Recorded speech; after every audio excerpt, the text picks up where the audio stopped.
Salut, c'est Alex et Johan pour la Team Chekhov. Aujourd'hui, on va vous parler de la dernière salle qu'on a faite à Sofia dans le cadre de l'Escape Room Academy. Petite précision, cette salle ne comptait pas au championnat étant donné qu'on avait déjà fait nos 8 salles précédemment. Celle-là, c'était une salle bonus. Tout à fait, Jean-Pierre. Donc c'est une salle qui a été jouée chez l'enseigne Brainwatch et qui s'appelle Bornasium. Alors Bornasium, en fait, pour resituer, on est dans l'après-guerre, guerre froide, en ex-URSS. Oui. Il y a une bombe qui a été activée au sein d'un bunker souterrain soviétique et qui va en fait détruire une ville si on ne fait rien. Voilà. Et comme par hasard, on a 1 heure pour désamorcer cette bombe.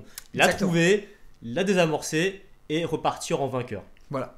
Donc une salle qui est très immersive, qui va crescendo dans l'immersion. C'est-à-dire qu'au départ, on ne sait pas forcément trop, à part 2-3 éléments de décor, qu'on est dans un décor soviétique. Oui.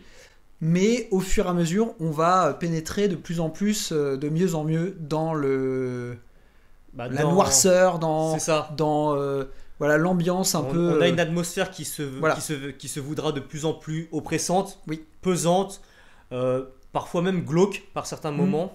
Et en termes d'énigmes, d'enchaînement des mécanismes, tout ça, j'ai trouvé que c'était assez classique en somme, mais plutôt bien réalisé. Il y avait des choses qui étaient sympas, pas mal de manipulations cool, et des petites surprises. Ouais, il y avait des trucs qui étaient déjà vus, clairement, dans des salles d'escape. Des trucs très bien pensés, qui s'intégraient bien avec le décor. Oui.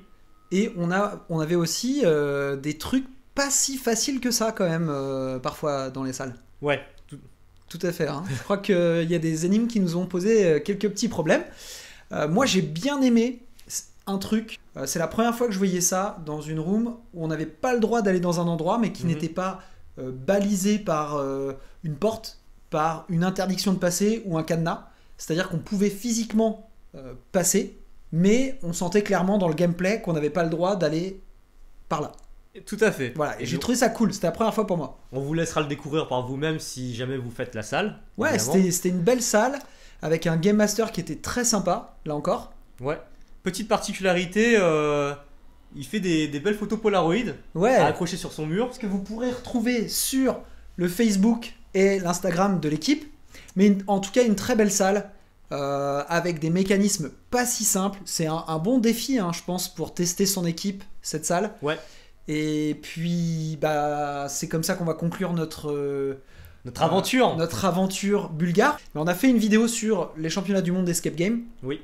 Et après, on va revenir en France avec plein de surprises. On va parler de salles françaises et notamment de salles parisiennes très, très prochainement.